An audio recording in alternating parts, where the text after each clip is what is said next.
Round one. Fight. Heroes never die.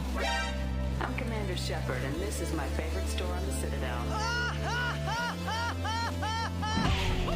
I used to be an adventurer like you. Then I took an arrow in the knee. Power, sex, power. They both come down to one thing.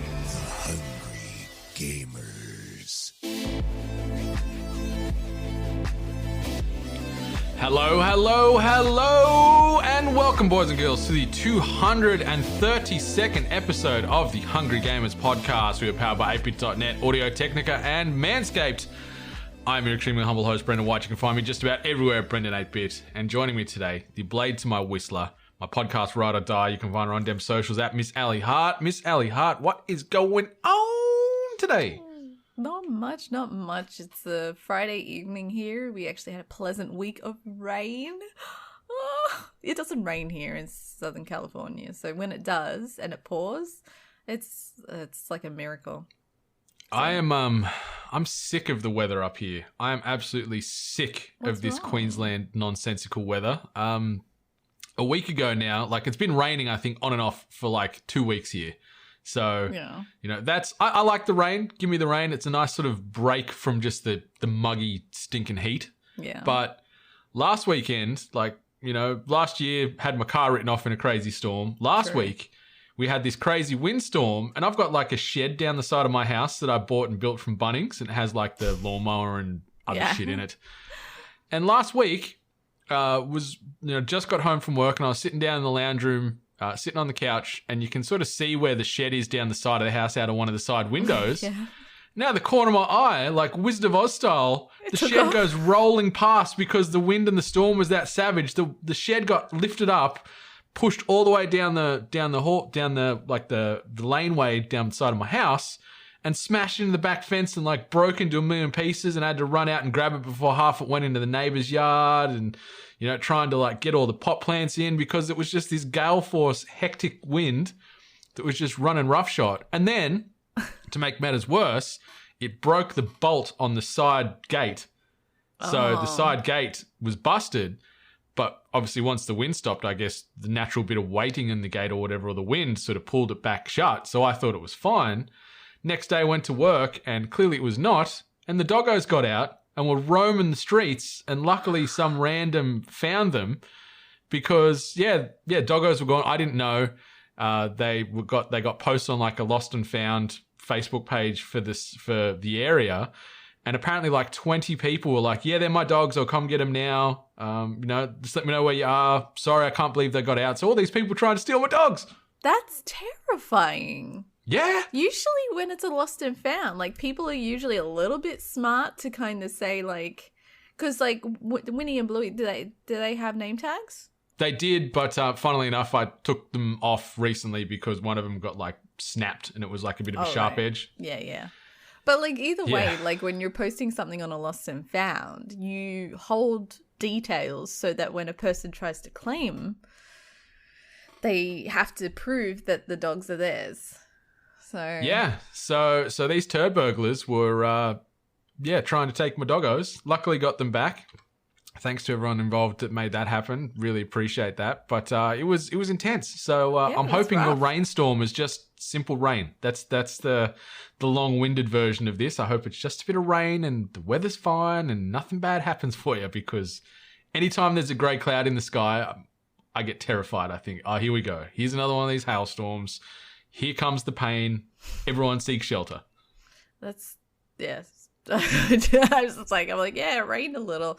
Nothing too crazy happens here too much, apart from like they have like landslides, I think, or like mudslides sometimes, because the land is so dry, and then when water hits and everything just kind of falls apart. So that's pretty scary in itself, I think. Yeah, for people who probably live near mountains in here, I could see that being scary. Yeah, not you city livers. Yeah. That's all fine. Ain't no mountains around there. In this city folk, yeah. Yeah, so moving on from natural disasters and horrific weather events, we've been rolling out a little bit in Apex again this week. I'm not going to touch too heavily on it, but I think it's more so the floor is yours because you've been on a bit of a roll. Yeah, I'm balls deep into Apex. It's been crazy. They've got this new event going on, Chaos Theory, I believe they've termed it, and it's a new way that you play the game where you essentially have the outer rim still coming in, so like a normal battle royale where the circle gets smaller, but they've done this inclusion of these fire circles where a blast of fire will come down from the sky and then create a ring of fire, and you are equipped with what's referred to as a heat shield, so if you need to maneuver within that space. But at first I was like kind of frustrated in like, what does this even do? But now I acknowledge that it just adds a different level of obstruction to getting you to a certain location, as well as creating a few kind of tight spots and having to push you towards other players and maneuvering within the space. And I've actually really, really enjoyed it. And I've found myself to be once again getting better at this game and encountering either back-to-back wins or at least second places, as well as racking up multiple kills per game. And I don't know, if people are first-person like super elite players, they're probably like, yeah, that's normal. But unfortunately for someone like me, I was way back when I was lucky to get one kill around. So to be racking up like 4+ each round and almost being the team leader it's quite an achievement for me. So it's been great. You've turned a page, that's for sure. Yeah. I've noticed you're certainly more aggressive in your play style than the last wave we had at this. So it's good to see. But I think, like, I agree with you. Like, that's sort of how you have to sort of play to have any form of success. Like, if the longer you hold back and sort of hide in a corner, the more chance another squad's going to come in over the top of you and just maul you to death. So it's always good to be pushing forward and trying to dictate that pace. One thing anyone that's played Apex is pretty familiar with is the hot drop, where you and multiple people land in the same location. And I was a person that would like quickly run, try to find something, and then maybe even run away. But now my first plan of attack is just find a gun and then just chase down people within that dropped with you and just attack them. So and it works. It's quite effective. Yeah, it doesn't allow them to get their base. Exactly. You know, they don't get their foundation set, and you just push that pace right from the jump. I like the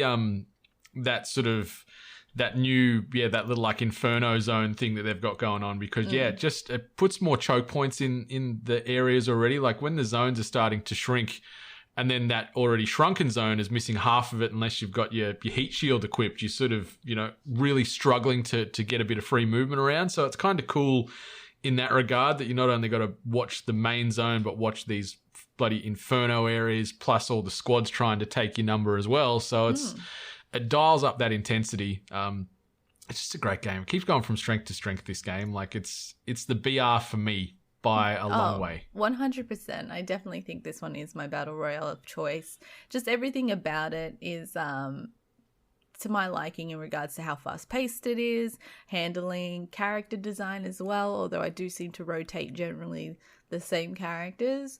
But for the most part, I just really do enjoy the overall aspect of how this battle royale plays. So. Oh yeah. And another game that we've both been playing, I didn't put it on the docket for myself, but jumped into a little bit of No Man's Sky again this week. I jumped in with our boy NATO, and he helped me set up a little base, gave me some resources, and put me on my way. Like, I'm still not a quadruple gajillion millionaire like yourself. I still don't have cash for days, but I've got a little bit of credit now, so I can buy some things. Got a little base. I built a base on on the other end of his planet, just to sort of have as a little hub, so that way if I need some stuff, I can go and be like, Papa, can I please have some minerals? We need to time it up, because I want to do what we said like those episodes ago, where I said, let's build a fucking town on the other side of his planet. Like I'll join up with you, and we'll just create this little ragtag town on a township on his own planet. Hell yeah! Like I got the money. I can invest into this little township. Yeah, You can buy the whole planet. You can take over his planet. Rename it and everything. Go Just to kick his him off. base and buy it. Yeah. Yeah. Just make him an offer he can't refuse. But it certainly added to the experience having someone that could just give me a little nudge in the right direction. Yeah.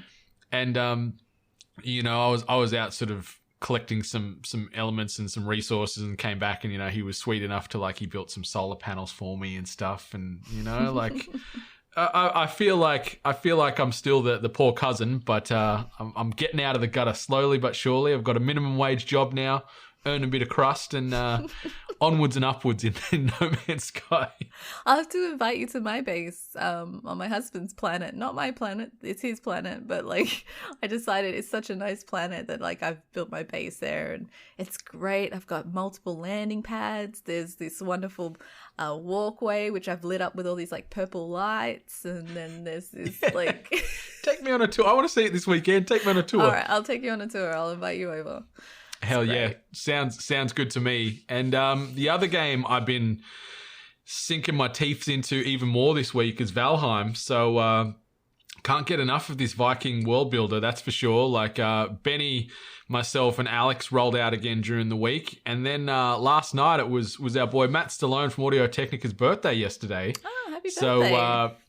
So happy birthday, Matty. And he wanted to build or start a world up himself yesterday. So last night we jumped on and built a little base together and started our Viking journey on there. So we've got a pretty cool little base. We found this decrepit, rundown old stone castle-y thing, and so we built a base out of that and sort of improved that, and then went and did a couple of dungeons, killed some trolls, just lived our best Viking life. So it was it's good fun. And now over 5 million copies have been sold of this game. This game's been out for a month or 5 or 6 weeks, and it's awesome to see Iron Gate, going to be one of the success stories of 2021 as far as game releases and publishers go. And it's awesome to see. It's still early access. It's still very small download. It's under 2 gigs this download, which is bonkers in itself. But I'm really excited for this. It's a good little time sink game. You can just get lost roaming around and killing stuff and building stuff and just being Vikings. Yeah. So yeah, it's great. I think that's why I haven't really played it. Because I already have that covered with No Man's Sky. That is filling that void for me, so I don't really feel like taking up another one and investing time in that. Ian, previously from OKBeast, he has started up this whole Minecraft thing, and he's been streaming Minecraft lately, and I'm like, oh, I want to get back into Minecraft. It's just there's just too many creative games out there, and I should just only spend my time into one, I guess. But yeah, you got to pick and choose, and I got a little bit of that fatigue this week jumping from No Man's Sky to Valheim or whatever, because it is in essence the same sort of core gaming loop for both of them, just in it with a different skin, and obviously one's in space, one's set back in Norse times, but they're really cool. They're different enough to sort of feel like a different experience. And I think the main thing with these games is playing them with somebody. I enjoy roaming by myself to an extent, but when I've got someone to bounce off or experience these things or discover these things with, that's where the game really starts to sing for me. Yeah, definitely. And same would go with any of these kind of builders, where there are times of where you can just spend time alone, but it just having friends and having that little extra multiplayer element does elevate the experience overall. So Ooh yeah.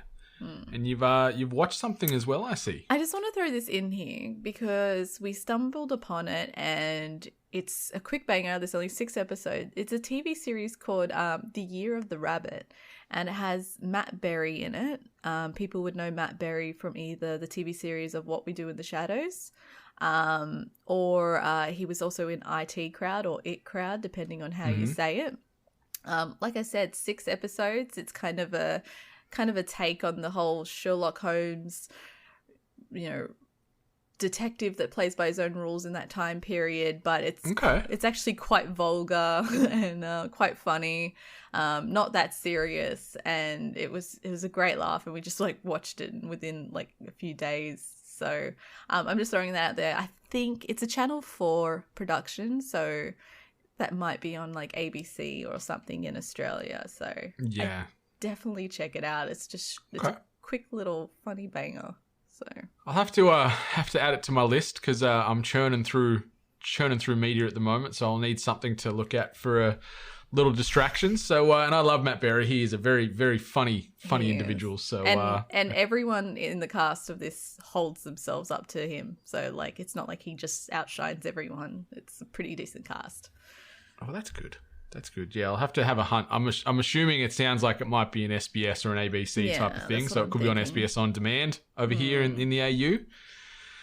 But yeah, like a quick bit of housekeeping. Obviously, if you'd like to support us monetarily, that would be fantastic. You can head on over to Ko-Fi or Ko-Fi.com/We Are 8-Bit. I always read it as Ko-Fi, Ko-Fi, coffee, Ko-. I mean, to be fair, it looks like lo-fi.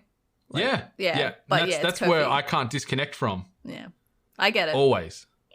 But yeah, Ko-Fi, Ko-Fi.com/We Are 8-Bit. If you want to support us monetarily, it's $5 AUD a month. It's going to get you early access to several podcasts, as well as exclusive access to Is This Thing On, which is a Ko-Fi podcast exclusive. It's never going to be released anywhere else. And you also get automatic access into our monthly giveaways, as well as some other swag drops we do throughout the year. And if you don't want to support us monthly, but you just want to sort of do a singular drop, you could support us via the way of our 2021 family portrait, which is Star Wars themed. And that's a $50 one-off cost. And you're going to get yourself a single avatar of yourself immortalized as your favorite Star Wars-based character, as well as a group shot once it's all finished. And if you don't want to do that and you want to get yourself a little bit of exclusivity, the 8-Bit Founders coins are arriving here in AU this week. So just got confirmation they're going to be rocking up on my doorstep on the 15th. And $20 Australian gets you an 8-Bit Founders coin. And that gets you $20, or that $20 gets it to you no matter where you are in the world. So whether you're here in Australia or in the US, Europe, UK, wherever it is, we are going to get these coins to you. So there is no issues as far as global shipping. But yeah, $20 AUD gets you a bit of 8-Bit exclusivity that is never to be repeated again. So once they're sold out, they are gone forever. But be sure to rate, review, subscribe us on those podcast players of choice as well, preferably Apple Podcasts if you can, because those ratings reviews help keep the lights on in our hearts. But Miss Hart, let's talk about our friends over at Manscaped for a little bit. Let's do it. Now, listeners, do you ever worry that when you're hiding in a bush during the final zone that there's little difference between your bits and said foliage? Well, worry no more, as the purveyors of Perfect Pubic Hair have got you covered. The Perfect Package 3.0 kit by Manscaped is equipped with everything you need to keep your massive shotgun cocked and loaded. It all starts with the Lawnmower 3.0, complete with a patented ceramic blade and advanced skin-safe technology that will have you effortlessly downing the competition on your way to being named champion. It also comes with an assortment of liquid formulations to round out your grooming routine. Some of these liquid tools for your family jewels includes the Crop Preserver. It is an anti-chafing deodorant that will keep your bits smelling anything like caustic's toxic trap. This is a total game changer. Why are you not putting deodorant on the smelliest part of your body? Next up is the Crop Reviver, a spray-on ball toner it's like finding a level 4 shield and a helmet on the second you drop in, and as we discussed, that's difficult. The Perfect Package also comes with a nifty travel bag that carry your arc star and thermite grenades, disposable shaving mats, and a set of the comfiest anti-shaving boxes you have ever worn. This is the Perfect Package for your perfect package. And listeners, you can get 20% off and free shipping using the code 8bit at manscaped.com. That's 20% off with free shipping at manscaped.com using the code ATEBIT. Remember, people, nobody wants a dirty hot dropper. Oh. This week's news headlines. And the first little headline here, continuity in Raccoon City. Netflix has announced that Resident Evil 2 remake actors Stephanie Panisello and Nick Apostolides will be returning to voice series stalwarts Claire Redfield and Leon S. Kennedy in the upcoming CGI animated series Resident Evil Infinite Darkness. The news was confirmed alongside an official synopsis of the series, which describes a reunion between the pair at the White House. The synopsis reads, in 2006, there were traces of improper access to secret presidential files found in the White House's network. American federal agent Leon S. Kennedy is among the group invited to the White House to investigate this incident. But when the lights suddenly go out, Leon and the SWAT team are forced to take down a horde of mysterious zombies. Nothing worse than mysterious zombies. Meanwhile, TerraSave staff member Claire Redfield encounters a mysterious image drawn by a youth in a country she visited while providing support to refugees. Haunted by this drawing, which appears to be of a victim of viral infection, Claire starts her own investigation. The next morning, Claire visits the White House to request the construction of a welfare facility. There she has a chance reunion with Leon and uses the opportunity to show him the boy's drawing. Leon seems to realize some sort of connection between the zombie outbreak at the White House and the strange drawing, but he tells Claire that there is no relation and leaves. In time, these two zombie outbreaks in distant countries lead to events that shake the nation to its very core. Oh my God, that has got to be one of the worst synopses I've ever heard. Like, I love Resident Evil. I love these characters. I adore this world, but I'm hoping this is just putting the lowest bar in possible so it actually surprises us and turns out to be good, because that blurb sucks. It was sucks. It was a bad blurb. It was full of mystery. Fucking mysterious zombies and mysterious drawings. Yeah, like, ugh. Get, like, Netflix, get better writers. Like, you know, like, if this is what you're trying to hype for this cool CGI series coming out of the Resident Evil universe, you're doing a bad job. Yeah. Like, you know, I try to be positive for most things that I like, and I really like Resident Evil, and this sounds woeful. Yeah, maybe it's like one of those things where if they give too much information, it will ruin it maybe. And so they went really, really vague, and by going really, really vague, it just sounded stupid. I don't know.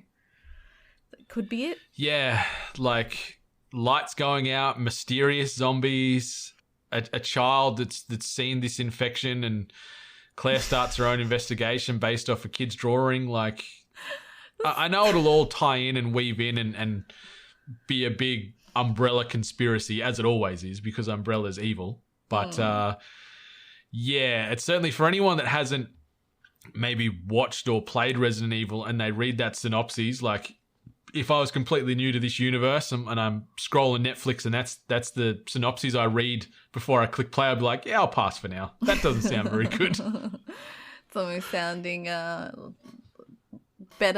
worse than a Resident Evil movie synopsis. Oh, yeah. Oh, God. See, that's a big take. Say, like, if you say, give me Mila Jovovich and co, as opposed to this, like, you know, the world is a dark place when you're taking Anderson's Resident Evil movies over this. Like, I feel this will be good because the CGI movies they've made have been really good. Mm-hmm. So I've got some faith, but yeah, this write-up here, ugh. It's a bit rough. Ugh. But it's cool, though, that they've got the same voice actors from the recent Resident Evil 2 remake game making its way to the series. So we do have a bit of continuity there as far as the vocal delivery and vocal stylings of Claire and Leon. That would be interesting. Imagine not being familiar with the franchise as a game and then loading this up just as something that you wanted to watch and then finding out that it's a game. Like, how cool would that be? Just being like, I just watched this and now I get to play it. Oh, yeah. See, whoever gets to experience it like that, I'm very jealous. That's awesome to be able to go from pretty cool. Watching something you really like to playing it. I wonder how many people have played Monster Hunter since they watched the movie. Many? Oh, I don't know. If any. Not many. Yeah. Scribe. I wonder if he's still around. Anyway, the next one. Omega raises $2.2 million to relaunch Epic's Dead Paragon as predecessor. Omega Studios has raised over $2.2 million to create a cross-platform third-person multiplayer online battle arena, in brackets MOBA, called Predecessor. The game is based on the assets of Epic Games' Paragon MOBA title. Paragon was Epic's attempt to join the MOBA market that Riot's League of Legends helped create. but it never succeeded in pulling players from that game, and the enormous success of Epic's Fortnite Battle Royale mode overshadowed Paragon in a big, big way. Epic cancelled the game in January of 2018. One of the people who was devastated by Paragon's cancellation was streamer Robbie Singh, an influencer who had a following of over 50,000 people who watched his streams all about Paragon. After Epic shut down the game, it decided to make the assets of Paragon available to other developers in July 2018, so about 7 months later, which isn't too bad.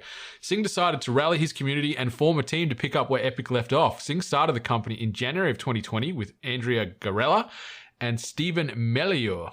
Omega Studios was born with the name that spells our demo backwards. Okay, righto. And it went to work on Predecessor. The team has over a dozen people, and it received an Epic Games mega grant to work on the game. It has staged an alpha test and expects to ship an early access version this year and a finished game sometime in 2022. It's kind of cool. Yeah. It's kind of cool. Like, we were all about Paragon there for a while. I enjoyed it as a MOBA. Like, it was pretty, it was fun. Thought it was, yeah, really good looking MOBA, I reckon. Yeah.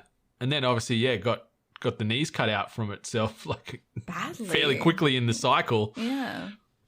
But we might get it back. Paragon as Predecessor.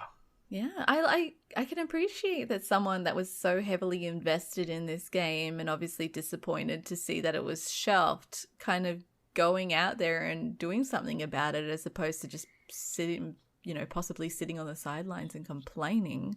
They're actually getting out there and making something of it. So obviously a lot of things in his favor. One thing being Epic, letting people use the assets essentially. So that's in their favor. So they've already got that ready to go. But still, I like this. I look forward to seeing Predecessor. Yeah, it's I was nodding intently and in agreement with everything you just said there. Like, it was nice that someone within the gaming community, this Robbie Singh, instead of just pissing and moaning and shit canning Epic and everyone involved, said, let's do something about this. I really liked this franchise.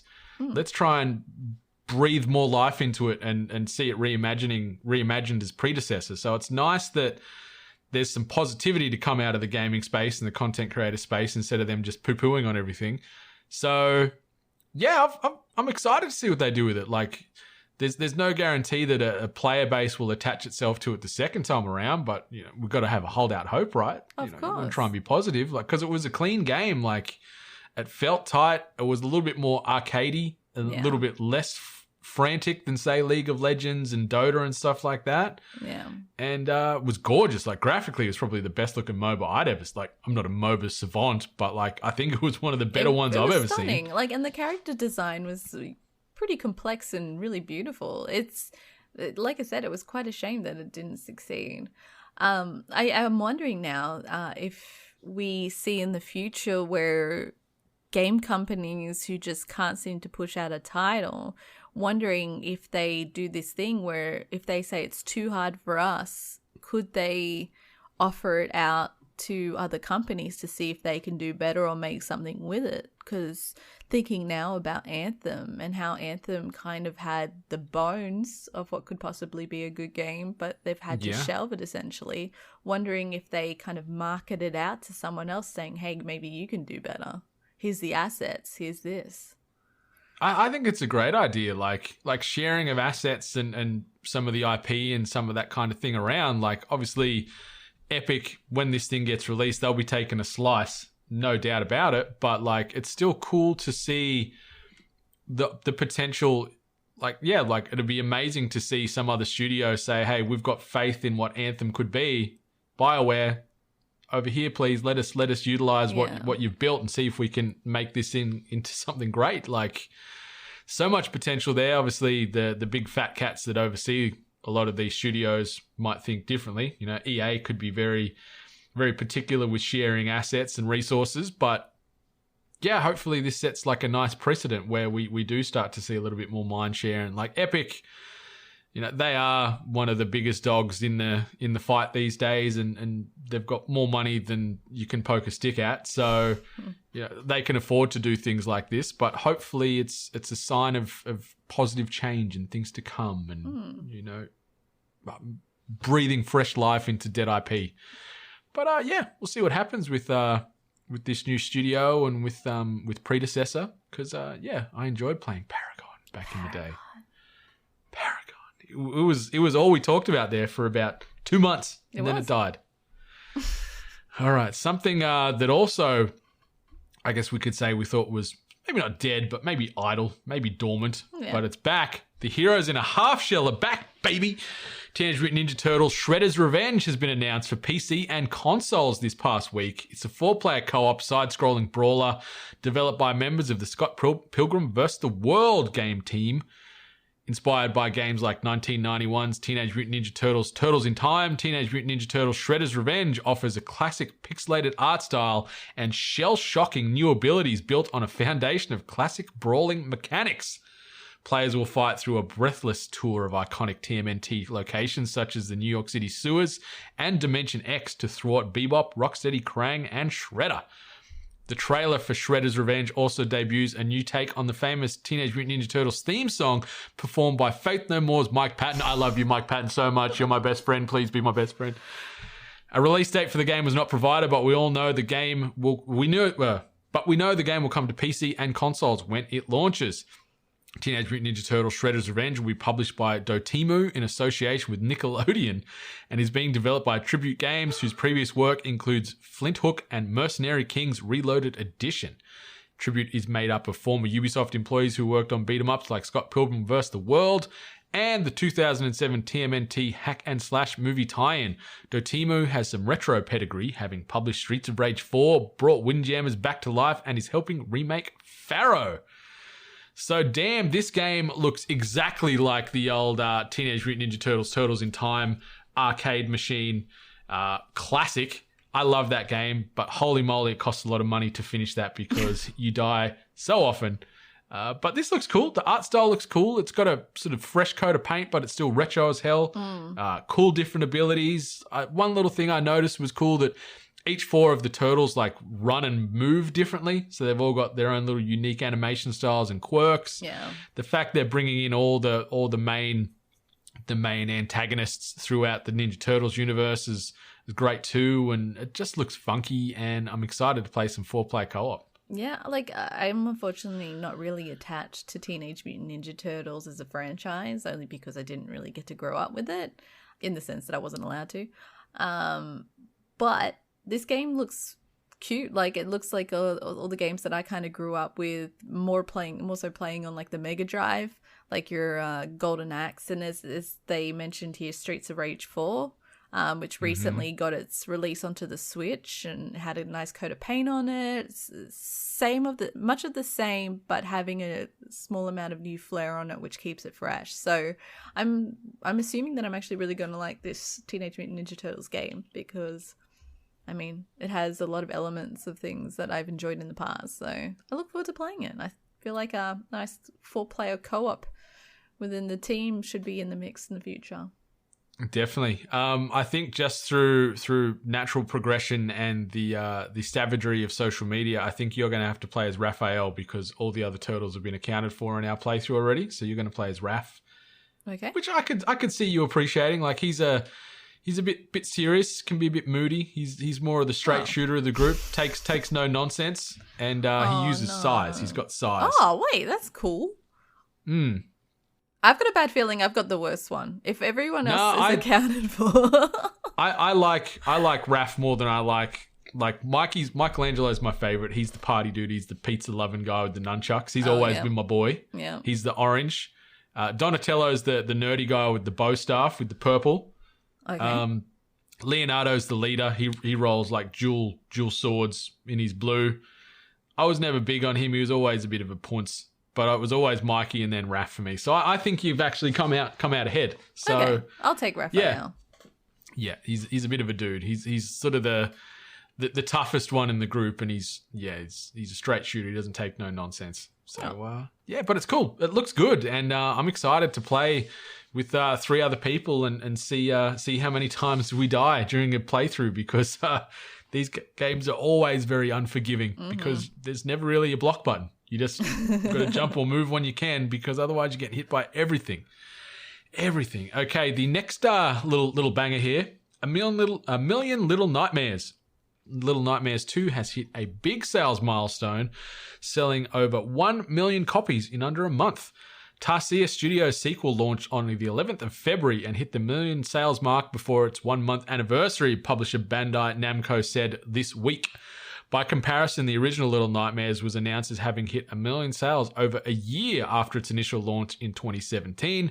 Combined sales of the two games are now over 5 million copies. In a press release released this past week, Bandai Namco Europe said it had plans to continue growing the series, which also includes mobile game Very Little Nightmares and a digital comic for both iOS and Android devices. Bandai Namco Entertainment Europe is invested in continuing this growth, both with games and other entertainment content, to ensure the lasting success of the franchise, the publisher wrote. Little Nightmares 3 then? Question mark? It's a great little franchise. Like, I haven't played number 2 yet, but I've watched some people playing it on Twitch, and I adore the art style in this world. It's so great and it's so unique and so creepy. So creepy. Yeah. But I'm all about it. I've never played a Little Nightmares game. I don't know why. Like, I'm not too sure what doesn't draw me to actually play it, but I think I've watched a full playthrough of number 2, and I think I've seen bits and bobs of number 1, but I've actually also seen, and what I always love is when there's all this like hidden lore to a game. And I've seen a few YouTubers who've done a lot of breakdowns on all this background lore that's happening within this franchise, and they've actually referenced the digital comic as well. So I think that's great, especially for how successful Little Nightmares has been. So knowing that once you finish the game, it's not always finished. Like, there's more for you to find out. There's more for you to kind of get involved if you want to explore that. So I remember when the first one came out, it looked creepy. It looked very Tim Burton-ish, I guess is one way to look at it. It's not completely like Tim Burton, but it has elements of it. Yeah. And it's a cute horror game. Like, it's scary but cute in the same sense. So I'm glad to see that they've reached success and that they've already signed up for, maybe signed up to do a third, because I think a lot of people have kind of been hung on the line on how 2 finished. So yeah, it's cool to see. Like, it's cool to see these little franchises come out of nowhere and become something special and have some success. And Tarsier Studios, they weren't a big studio when they were sort of first tasting success with Little Nightmares 1, but with the continued success with 2, and as you said, like the fact they're going into digital comics and mobile games and the mobile market, like if it's a well done mobile game, like it could further just launch these guys into the stratosphere, because see, everybody's got a goddamn mobile phone. Not everyone plays games, but the potential install base for a video game on a phone could be huge for them. So we'll see how that translates. But it's awesome to see, and I actually want to pick up a copy or 2 and start working my way through it, because I love the art style, and I love the puzzle elements of it, and just some of the characters and the creatures that you come across in this game are so unique. Yeah, fantastic and some design. of them are very Nightmare Fuelish. Yeah. But well done. I love hearing these success stories, and the fact they've sold more in the first month than they did with the first game in a whole year. I'm curious to see when we look back in 12 months' time how many units they've sold out. So, true. Yes. And moving on to the last bit of news, and this is a bit of a big chunky one. We've combined multiple things that have occurred over the same instance, and we've just labeled this as all the Xbox and Bethesda news. So I've sort of combined a couple of articles from IGN as well as Eurogamer. So strap in, grab a cup of tea, because there's a lot of wording coming your way. Xbox has confirmed it is planning a summer games event of some kind this year, and Bethesda is heavily involved in its planning. During this past week's roundtable discussing the recent Xbox acquisition of Bethesda, Xbox Marketing General Manager Aaron Greenberg and Bethesda Global Marketing and Comms Executive Aaron Losey confirmed that they were, in quotes, in the planning phase, in quotes, for an event sometime this summer, Australian winter, that would include more news about what the partnership between the companies would entail. No further details were given, though Greenberg did add that what they were planning was the sort of event Xbox traditionally would hold at E3. So just a quick tangent. Obviously, E3 is a digital-only event this year. Obviously, it was fully cancelled last year. But the fact that it is going digital-only, but a lot of these big pubs are sort of already looking at their own events, I'm curious to see how much of a shell E3 is going to be compared to itself 24 months ago. I think we've talked about E3 being on its deathbed for a while now, and things like this further, I think, capitalize and bold font that we're probably right there. Okay, so jumping back into it, this could potentially mean more details on upcoming Bethesda titles that have been quiet for some time, such as The Elder Scrolls 6 and Starfield, though neither Greenberg nor Losi named any specific games during this segment. In the same roundtable presentation, Microsoft announced that 20 Bethesda games would be coming to Xbox Game Pass, and at time of recording, so today, Saturday the 13th of March, Australian time, they are officially live. It's a big old list bringing some absolutely massive titles over to Microsoft's subscription service from all across ZeniMax's studios. id Software's seminal first-person shooter Doom gets a lot of love, for instance, with the Game Pass arrival of the original 1993 Doom, Doom 2, Doom 3, Doom 64, and Doom Eternal, alongside id's post-apocalyptic shooter Rage 2. Machine Games steps into the Game Pass ring with Wolfenstein The New Order, Wolfenstein The Old Blood, and Wolfenstein Youngblood, while Arcane Studios is represented by sci-fi shooter Prey, alongside Dishonored's Definitive Edition and Dishonored 2. Tango Games' deliciously old-school survival horror The Evil Within is also incoming, and the Game Pass editions draw to a close with a heap of Bethesda Game Studios titles: The Elder Scrolls 3 Morrowind, The Elder Scrolls 4 Oblivion, and The Elder Scrolls 5 Skyrim Special Edition are joined by The Elder Scrolls Online, Fallout New Vegas, Fallout 4, and Fallout 76.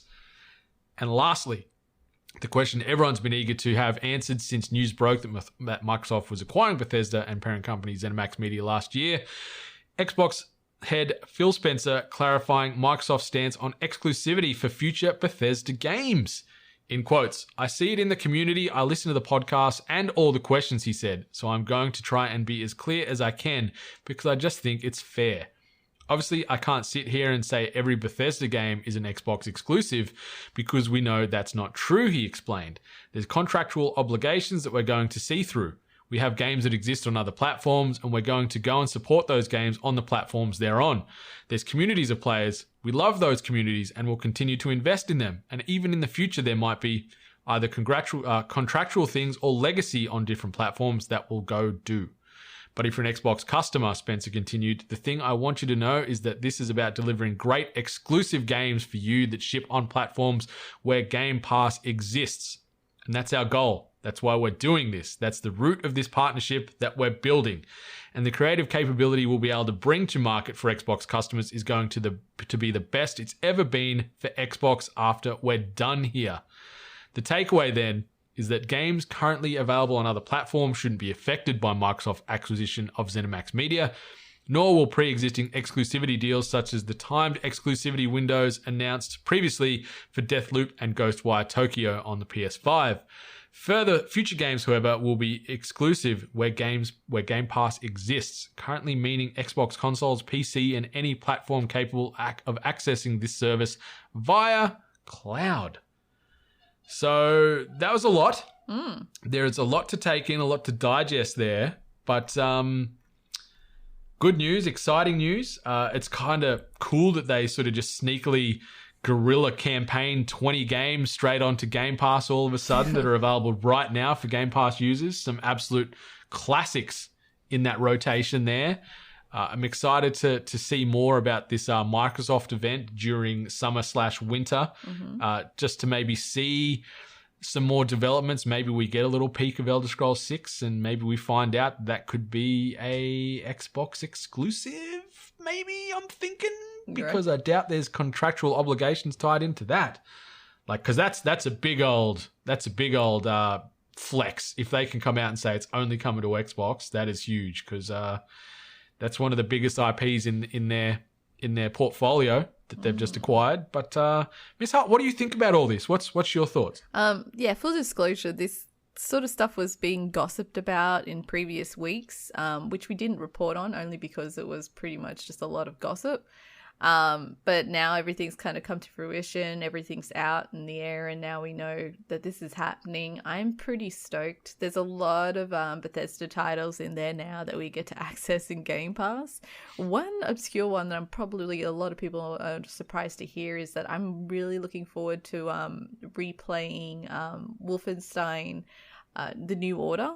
I actually Hell yeah. really liked that one. It's a fucking banger. It is a great game, and I just loved playing through it. So I'm looking forward to actually being able to load that one up again.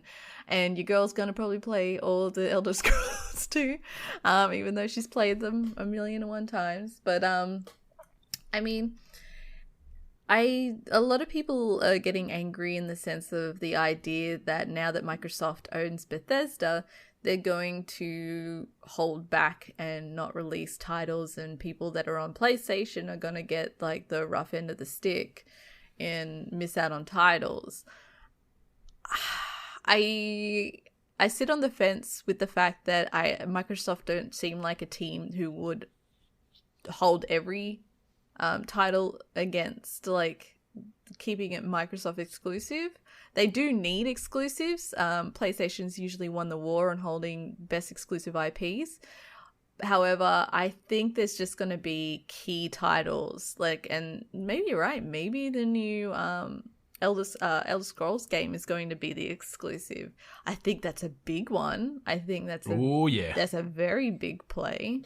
But other titles like any kind of future Fallout, could you imagine PlayStation like being kicked out of the Fallout universe? In the same, well, actually, this is me speaking like a bloody elitist, but like if you're lucky enough to have a PlayStation and maybe also hold a PC, then you still have the opportunity of accessing these games, so you're not completely locked out.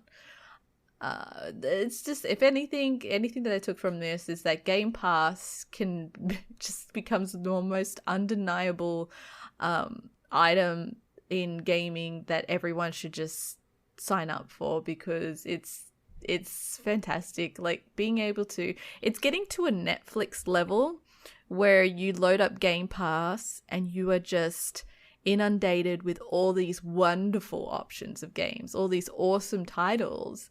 And you just kind of sit there and you go, I could play this, I could play that, I could do this, I could play that. So it's pretty much in the same vein of paying for this subscription, just have access to all these wonderful titles that you can, play out. So yeah, it's I like that they got on the front foot, like the fact that Phil Spencer addressed the question that everyone wanted to know as far as what's going to happen with these games in the future. Where are they going to be playable? And I don't think like there wasn't too much marketing speak. I think he was pretty honest. Like I think it's pretty cut and dry what he said there, where they're going to work around some of the existing contractual obligations to obviously ensure that those agreements that were made prior to his acquisition will still go through, and they're respecting these timed exclusivity windows with things like Deathloop and Ghostwire Tokyo. But after that, it's fair game. And like when you're throwing close to over $8 billion Australian at this acquisition, you're gonna want some feathers in your cap that you can't get anywhere else. And yeah, having like an Elder Scrolls 6 or the next Doom or the next Wolfenstein or whatever it is, however they're going to divvy up some of these existing IPs as far as if they're going to be everywhere or only on the Game Pass ecosystem, it's fine. Like when you're throwing that amount of money, do what you want with it. Like, cause that's a lot of cash. And as much as people are going to piss and moan that Microsoft might gatekeep some of these franchises, it's like, well, you don't see Sony releasing God of War on Xbox or Last of Us or whatever else. Like, you want exclusives, and it's the same as in any form of media. Like there's certain studios, you got your Foxes and your Universals and all that. Like they've got their IPs that they own, and they want to keep it and publish it through there and distribute it through their channels. And it's how businesses make money. It's how they succeed. So yeah, I'm not going to be at all surprised if we see at this E3 event or this E3-esque event in summer that Microsoft are running and they come out and say Elder Scrolls 6 or Starfield is a Game Pass only title, because that's like a big mic drop moment. Like, it's like, whoa, like some of the biggest IP in gaming history is now only available here. Like, and it's in their best interest to not do that with every title. Like, I think you need to spread your Dooms and your Wolfensteins and things like that around. But then, as you said, Ali, like that, you can do that and still be able to buy them on PlayStation 5 or on PC. But if you want to pony up and get Game Pass or Game Pass Ultimate, you pay the $10 or $15 a month fee and you get all those games day one of release. Plus, you've got 100 other games you can play any old time you like. Like, that's the way they're going. It's they see the success of your Netflixes and your Prime Video and all that, and that's the way you do it. You know, at a reasonable cost that is probably something that's palatable for most people out there, to pay the $10 or $15 a month as opposed to the $100 plus per game if you're buying it outright. It's the smart way to do it, and it's going to get more bums on seats. It's going to get more people with your product, and I love it. I'm all about it. You know, I'm very big on Xbox and always have been, but like, just from a business sense, it's the smart way to do it. And it just feels like Microsoft and Sony they're running two different races now. Oh yeah, I think. Yeah, 100%. And I like that.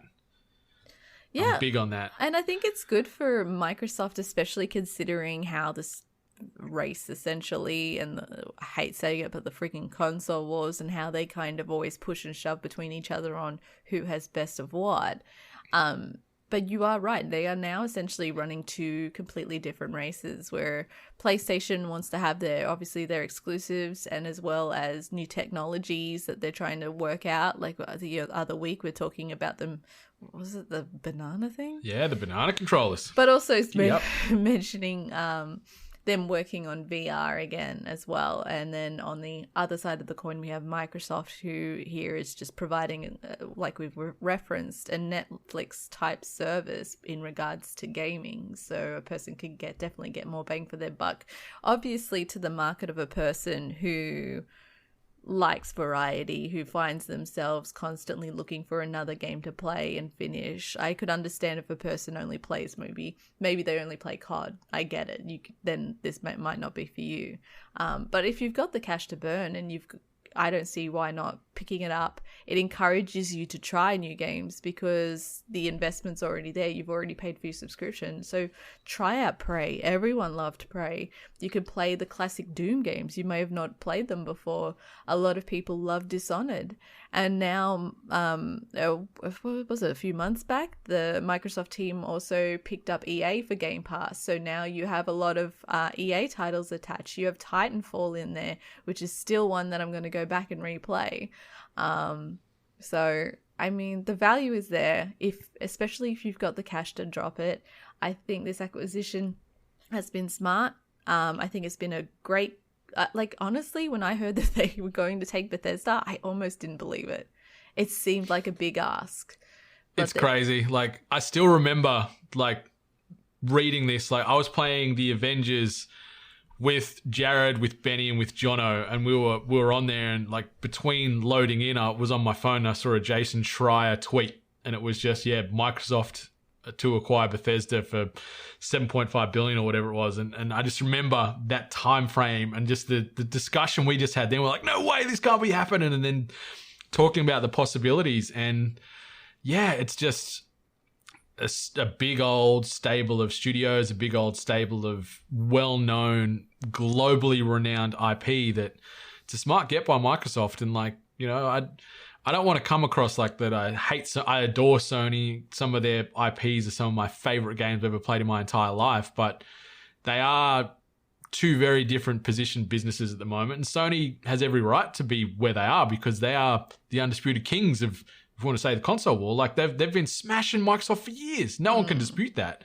So they haven't felt the need to pivot and follow this path too heavily because they're winning. They're having success. People are buying these games. They've got a lot of IP that people are envious of. Hell, they've got, like, John and I had a big talk the other day about how they've got the Spider-Man franchise so heavily stitched up, and like that is now synonymous with Sony. Like, you don't see any of these games on Xbox. So Xbox are just sort of working their angle from a different way, and that's fine. As gamers, we're winning either way. I think it's probably the best time in my life to ever say, like, to ever be or classify yourself as a gamer, because there's so much choice with what you want to play on and how you want to play it. And, if you are trying to avoid spending too much money, Game Pass is for you, or Humble Bundle, or whatever it is. There's so many ways to get so many great games in your hands at a very respectable price. And, I'm excited for this summer event. I just want to know what happens, because I reckon they're going to come out and they're going to drop a hammer. They're going to come out and say, this is only on Game Pass for one of these releases, whether it be Elder Scrolls 6 or Starfield or an unannounced title. They're going to come out and say, boom, boom, only available here, because... Yeah. I was going to say, I look forward to the event, because how many times are we going to hear exclusive? Oh, yeah. Game Pass exclusive. We'll be seeing that a lot. And, the fact that this platform, you get these games day of release. Like, it's not like you get these for this price, but it's 6 months after release. Like, it's there day one, globally available for everybody. And it's such a difference maker. Even if you cherry pick and just jump in and jump out when certain games come out, and you pay your $10 or $15 a month, you play it for that month and you jump out, and you've played this whole game for 1/10 of the retail cost. Like, there's so many ways to work that system to work for you. But bring it on, I say, bring it on. But Miss Hart, if we're talking about things in, I guess, the more immediate future, we might need to go to this. New releases and events. So we're talking about anything of note that's dropping, whether it be from the 8-bit universe or the broader gaming and culture spheres during the week of Monday the 15th through to the following. Obviously, if you're listening to us right now, you've got episode 232 of The Hungry Gamers in your ear holes as it's playing out right now. Excuse me, I just burped. Apologies, that's bad podcast etiquette there. We've got the full release of the Hungry Game Show episode 15, which sees Dash from dashgamer.com battling Persona 5, dropping on the Hungry Gamers RSS feed this coming Wednesday the 17th. On also Thursday the 18th, we've got the Square Enix Presents event, which is running at 10 a.m. PDR / 5 p.m. GMT time. So that's going to be in the early hours here for us Australians, but on the Friday morning. So get hyped for that. We've got the Zack Snyder Justice League cut dropping on HBO, as well as Binge this week on Thursday the 18th / Friday the 19th as well. So get hyped. On the back of that, we briefly mentioned a second ago, the Marvel's The Avengers game, the next-gen release finally comes out this coming Friday, as well as the Hades Special Physical Edition on the Nintendo Switch is available from your local retailer. And then also this coming weekend sees the debut of the Falcon and the Winter Soldier web series, available exclusively on Disney+. Apparently it's only a 6-episode arc, but I'm keen to give it a watch. More Marvel. Now that WandaVision's finished, we need something to consume our time with and hypothesize and debate where they're going to go with phase 4 of the MCU, and now we got it. Yeah, I'm not actually too hyped for the Falcon and Winter Soldier series. I never really was. But to be fair, I also wasn't crazy hyped for WandaVision as well, and that drew me in. So let's see if this one can do it as well. We haven't talked about WandaVision, so obviously it's just finished. What did you think of the season overall and the finale? Were you happy with it? Like, we'll avoid spoilers. We don't want to get crucified here. But what did you think overall? Happy with it? I feel like the season finale didn't hold up to how the rest of the series had been. For everything that happened, a lot felt rushed. But then also, like, it felt like there wasn't enough filler in there. Like, there wasn't a lot of heart behind it. They kind of just went by and by. A few of the things that I thought or hoping was going to happen didn't happen. I'm not necessarily crushed, but I kind of would have liked it if it did. But it wasn't a bad season finale. It's definitely got me raring to go for the next season, so curious to see where that goes, and then how everything links to the movie for Doctor Strange. Yeah, Doctor Strange. So, yes. Yeah, it was okay. It was fine. Yeah, it was certainly fine. Like, I expected more, which was probably stupid of me to listen to the internet discourse and go down all the rabbit holes as far as where it could go. Yeah, and the rabbit holes of characters possibility, and yeah. all that. So when I can sort of shut that noise out and just take it for what it was, I really liked it. Had a lot of heart. I really liked the performances by all the leads involved.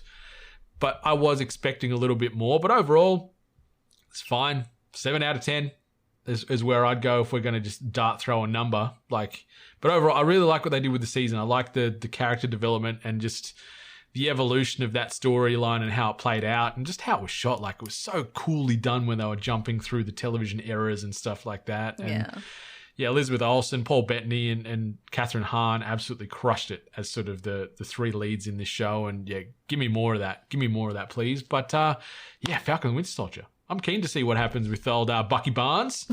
Oh, Bucky. Oh, Bucky. But anyway. Captain America, the first movie, is one of my favorite Marvel movies. So there you go. Maybe I'll like it.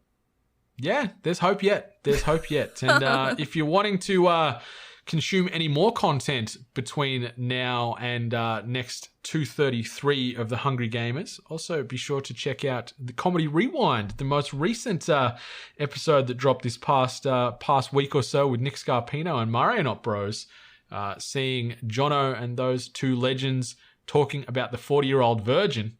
Absolute banger of an episode. Yeah. Rolled in at, I think it was one of his longest comedy rewinds to date. There was a lot of discussion, a lot of banter, a lot of laughs. So be sure to check out Comedy Rewind if you've got some time this year. Get that in your ear holes when you can.